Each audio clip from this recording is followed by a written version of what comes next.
이제 설 또 명절을 맞이하여 또 고향으로 가신 분들도 계시고 또 이렇게 고향 부모님을 찾아오셔서 또 함께 예배드리게 된 것 또한 감사합니다. 여러분들이 설 연휴 기간 동안에 또 특별히 가족 간의 우애와 사랑이 더 깊어지시는 시간들이 되시기를 바랍니다. 우리 이렇게 신정도 보내고 또 구정도 함께 보내서 새해를 두 번 맞는 듯한 기분을 갖습니다. 약간의 모순이 없지 않아 있습니다만은 아마 우리 민족의 이 정서적 새해는 설날이 아닌가 그렇게 생각이 되어집니다. 아무튼 이 새해에 새로운 또 결심을 하시는 그러한 여러분들이 되시기를 바랍니다. 오늘 우리가 읽은 이 말씀에 보면 새 영이라는 말이 나옵니다. 새 영, 또 새 마음이라는 말씀이 나옵니다. 새로운 정신이 새로운 마음을 만든다. 이건 사실이죠. 그런데 여기에서 이 새 영이라고 하는 것은 사람의 정신이 아닙니다. 이 새 영이라고 하는 것. 이것은 하나님의 영이라고 볼 수 있는 것입니다. 하나님의 영이다. 하나님의 영, 곧 성령을 의미하는 것입니다. 새 영과 새 마음을 너희에게 줄 것이다. 에스겔을 통해서 이스라엘 백성들에게 주시는 약속의 말씀입니다. 이 예언의 말씀을 전하는 에스겔 선지자는 여호야긴 왕 때 이 포로, 그때에 포로로 바벨론으로 끌려갑니다. 포로가 된 지 5년째 하나님이 그를 불러주십니다. 에스겔 1장 2절에 보면 그가 하나님의 부르심을 받는 장면이 나옵니다. 그가 거주한 곳은 바벨론 그발 강가의 델아빕이라는 곳에 거주하면서 하나님의 영을 받고 또 하나님의 메시지를 받는 그 일을 했습니다. 하나님은 이 환상을 통해서 에스겔에게 이스라엘의 회복에 대한 약속을 주셨습니다.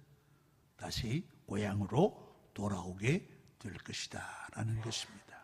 우리에게는 구정을 맞이하면서 보면 다 고향으로 힘들어도 차가 막혀도 고향으로 가시는 것을 봅니다. 우리 인간의 마음에는 고향으로 돌아가는 그런 귀소 본능이 누구나 다 있는 것 같아요. 내가 마지막은 고향에서 보내리라 하는 분들이 많지 않습니까? 이스라엘 백성도 지금 포로에서 고향으로 돌아오게 될 것이다. 이 소식은 아마 유대인들에게 큰 힘이 되었을 겁니다. 아울러 하나님의 자비의 약속도 함께 들려주신 것을 봅니다. 그것은 바로 뭐냐? 모든 죄로부터 너희를 씻어 주시겠다라는 말씀입니다. 이스라엘 백성들이 왜 포로 생활을 하고 이방에 끌려갑니까? 죄 때문이에요. 죄. 에스겔 36장 21절에 보십시오. 그러나 이스라엘 족속이 들어간 그 여러 나라에서 더럽힌 내 거룩한 이름을 내가 아꼈노라. 그들의 삶은 곧 하나님의 거룩한 이름을 더럽힌 것과 같은 그러한 삶이었다라는 것입니다. 그들이 부정한 우상으로 말미암아 부정한 자들이 되었다라는 말씀입니다. 그런데 하나님의 자비는 어떻습니까? 그들을 다시 고국으로 돌아오게 합니다. 뿐만 아니라 그들의 모든 죄를 씻어주시겠다, 씻어주신다 하는 약속을 하셨습니다. 에스겔 36장 25절에 보십시오. 맑은 물을 너희에게 뿌려서 너희로 정결하게 하되 너희의 모든 더러운 것에서와 모든 우상 숭배에서 너희를 정결하게 할 것이라. 모든 우상 숭배에서 너희를 정결하게 할 것이라. 바벨론의 포로 생활을 하면서 그들은 이방인들의 우상 숭배의 영향을 많이 받았을 거예요. 알게 모르게 저들은 우상에 파묻혀서 아마 살았다고 볼 수가 있습니다. 그래서 마음과 영이 더럽혀져 있을 때 하나님이 그들을 맑은 물로 씻어 주신다. 그래서 맑은 물로 씻어 주실 것이다. 여러분 구약에 보면은 이 씻는 거, 이 씻음으로 말미암아 정결하게 되는 역사들이 있는 것을 봅니다. 그 대표적인 일로 아람 왕 군대 장관 나만이라는 사람을 여러분들이 기억하실 것입니다. 나만은 문둥병이었어요. 문둥병. 그가 이스라엘의 엘리사의 선지자가 능력이 있다는 소식을 듣고 엘리사를 찾아갔을 때 엘리사가 뭐라 그럽니까? 요단강에 가서 7번 씻으라. 단지 그 말밖에 없습니다. 요단강에 가서 7번 씻으라. 그때 아람이 뭐라고? 아니 우리나라에는 요단강만한 강이 없어서 내가 여기까지 왔단 말인가? 아주 불쾌하게 하겠어. 그러나 종들이 아닙니다. 주인님 여기까지 오셨는데 엘리사 선지자의 말씀을 듣고 한번 해봅시다. 그래가지고 요단강에 1번, 2번, 4번, 6번, 7번 씻었을 때 어떻게 됩니까? 깨끗하게. 그 문둥병이 깨끗하게 되어지는 그런 역사. 맑은 물로 씻어지는 그런 역사를 나만을 통해서 이미 보여주셨어요. 이것이 우리 신약에 와서는 어떻게 되겠습니까? 교회가 행하는 세례와도 깊이 연관되어 있다라고 볼 수 있습니다. 우리 교회는 교회 나온 지 이제 6개월 되면 학습을 받습니다. 학습 교인이 된 지 6개월이 되면 세례를 받습니다. 하나님과 교회 앞에서 자기의 신앙을 고백하고 세례를 받는 것입니다. 여러분 세례가 뭡니까? 세례를 이렇게 말씀할 수 있습니다. 물을 가지고 성부와 성자와 성령의 이름으로 씻는 성례를 말합니다. 씻는 성례란 말은 거룩한 예식이란 말이에요. 이는 우리가 그리스도에게 접합됨과 은혜 언약의 모든 유익에 참여함과 주님의 사람이 되기로 약조함을 표시하여 인치는 것입니다. 이게 세례예요. 세례. 아마 여러분들이 옛날에 세례를 받은 지 오래 되신 분도 있을 것입니다. 아무것도 모르고 나는 그때 세례를 받았다라고 말하실 수도 있는 분도 있을 거예요. 어떤 분은 나는 군대에서 아무것도 모르고 옆에 사람이 받으니까 나도 받았다라는 사람도 있을 것이고, 여러 모양의 어찌하든지 세례를 받았을 것입니다. 세례는 한 번 받는 것입니다. 세례는 2번 받을 필요가 없습니다. 어떤 분은 침례교회 가서 또 침례를 받는다, 그럴 필요가 없어요.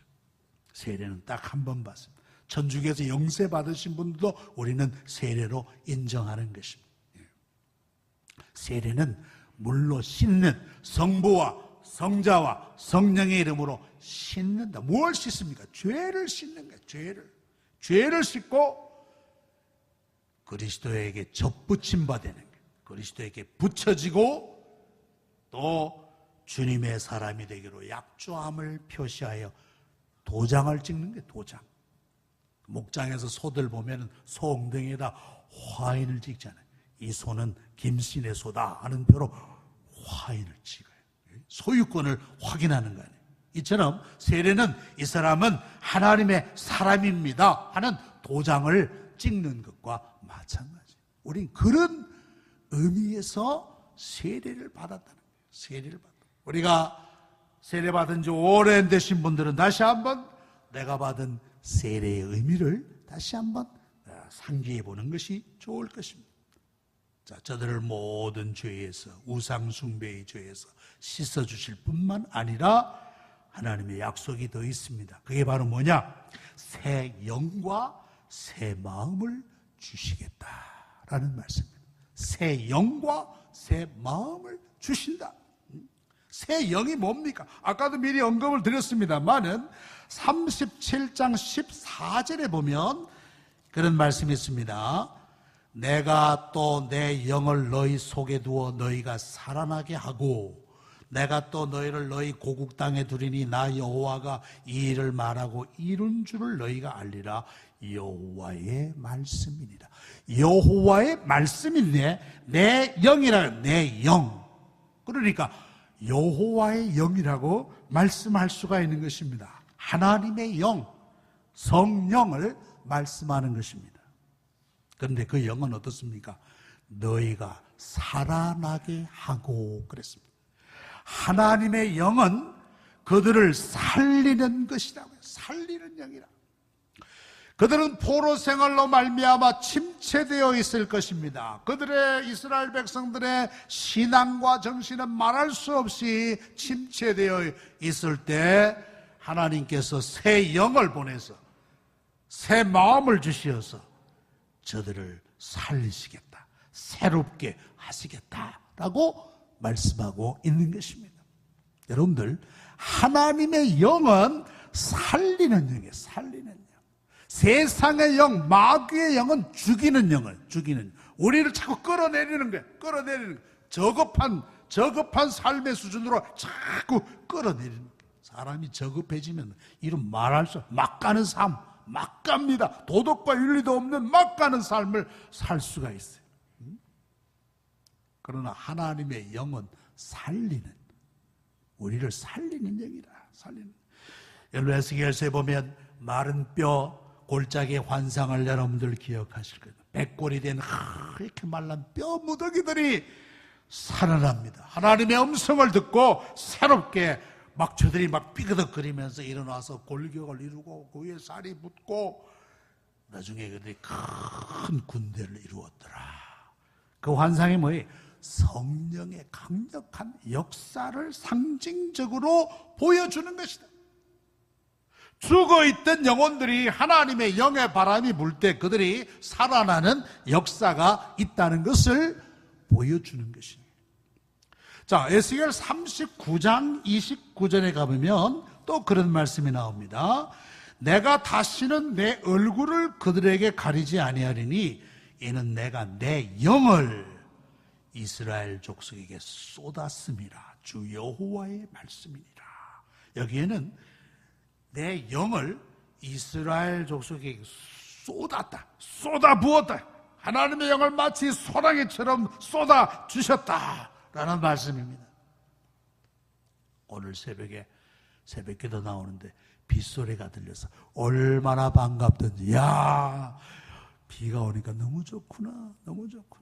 그 메말랐던 그 대지가 다시 살아나는 생동감을 느끼지 않습니까? 내 영을 이스라엘 족속에게 소나기처럼 쏟아부어 주시겠다.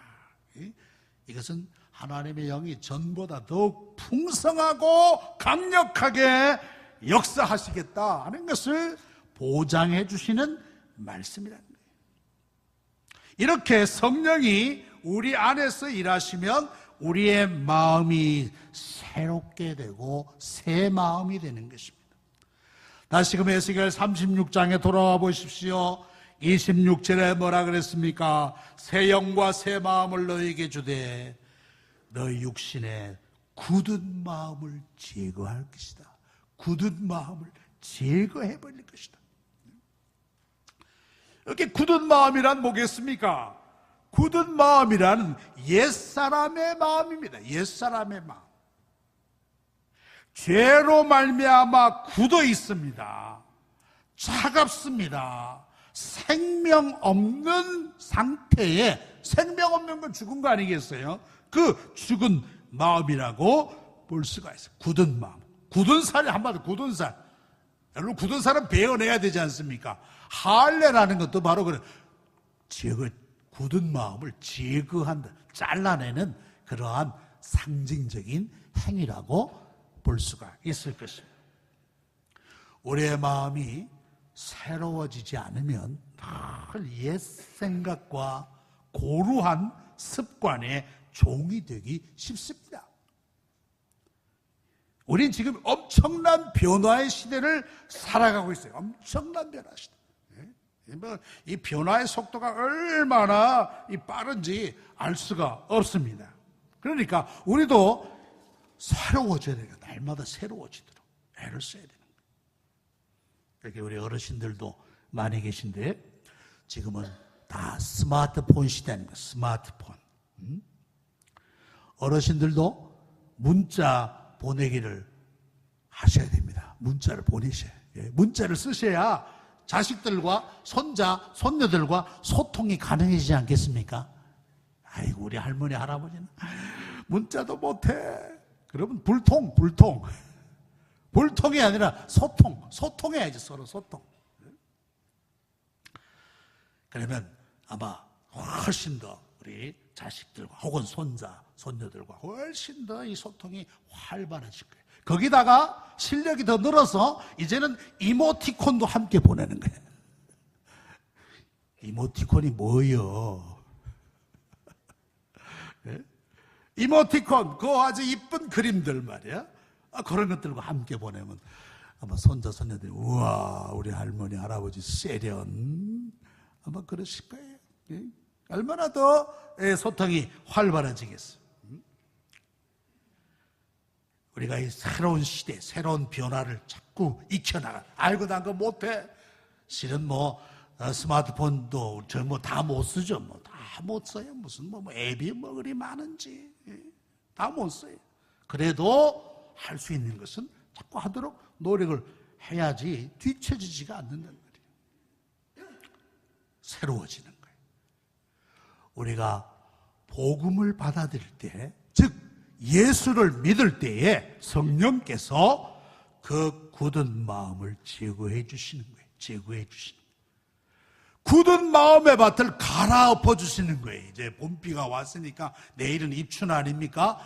이제 농사지을 준비도 하면서 어서히 해야 될 거예요. 부드러운 옥토가 되는 옥토. 성령이 우리의 마음을 갈아엎어 주실 때. 부드러운 마음이 뭐겠습니까? 부드러운 마음은 하나님을 사랑하고 아울러 이웃을 사랑하는 마음이라 그렇게 볼 수가 있을 것입니다.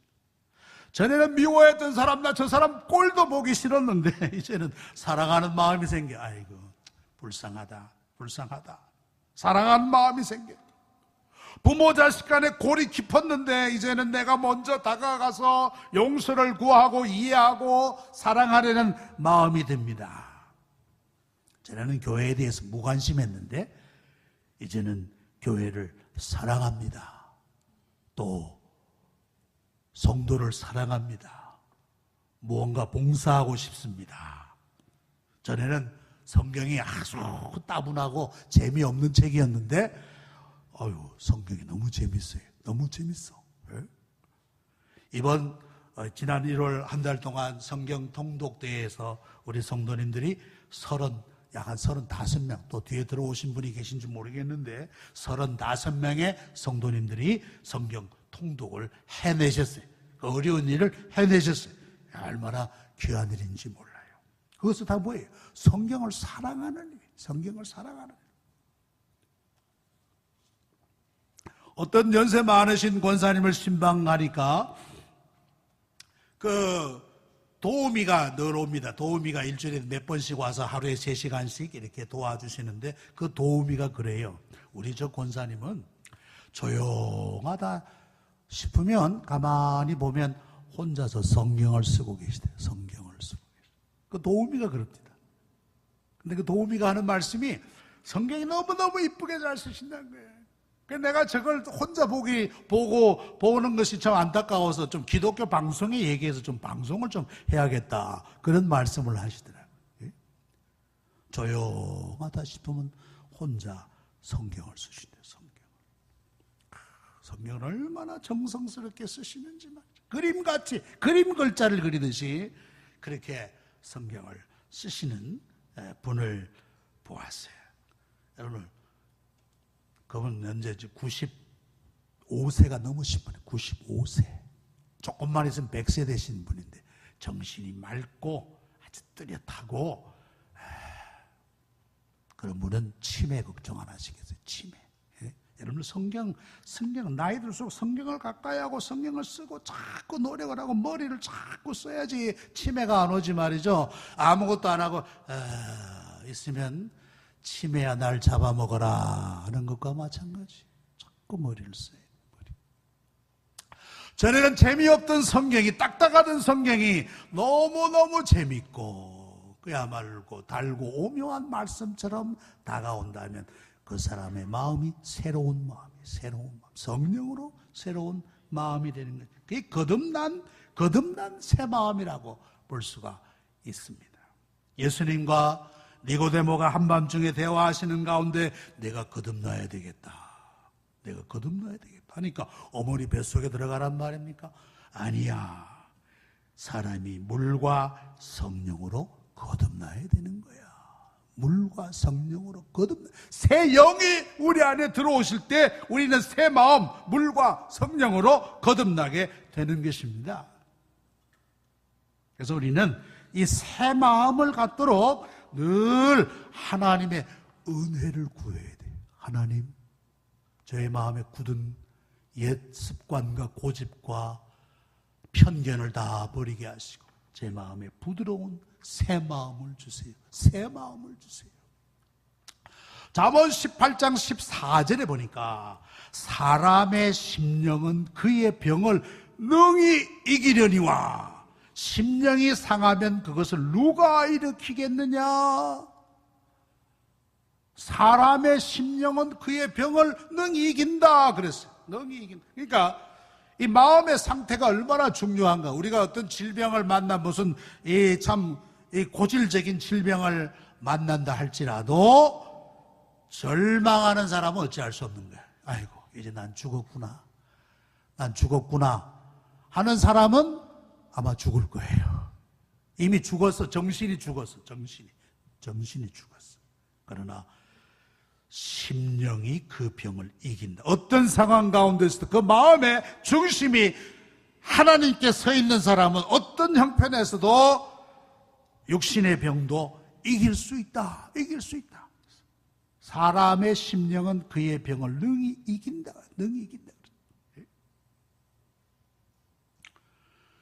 제가 몇 번 말씀드립니다. 요한 칼빈, 우리 장로교의 요한 칼빈 선생은 50여 종의 질병이 있어요. 50여 종. 한 몸에 50여 종의 질병.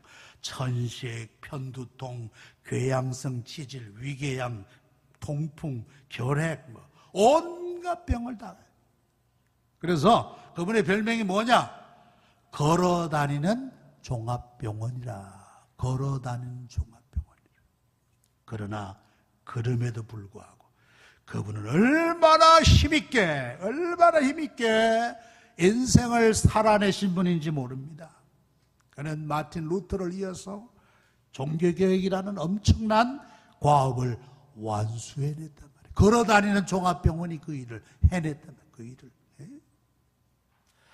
여러분들 유명한 찬송가 작가 페니 크로스비라는 사람이 있습니다. 페니 크로스비. 저분은 어려서 시력을 잃었어요. 약을 잘못 써가지고 어려서 시력을 잃었어요. 그러나 그의 마음에는 늘 감사와 기쁨이 넘쳤어요. 그래서 그는 주옥 같은 찬송시를 많이 썼어요. 그 가장 대표적인 것이 나의 갈 길 다 가도록. 그 외에 많은 주옥 같은 찬송시.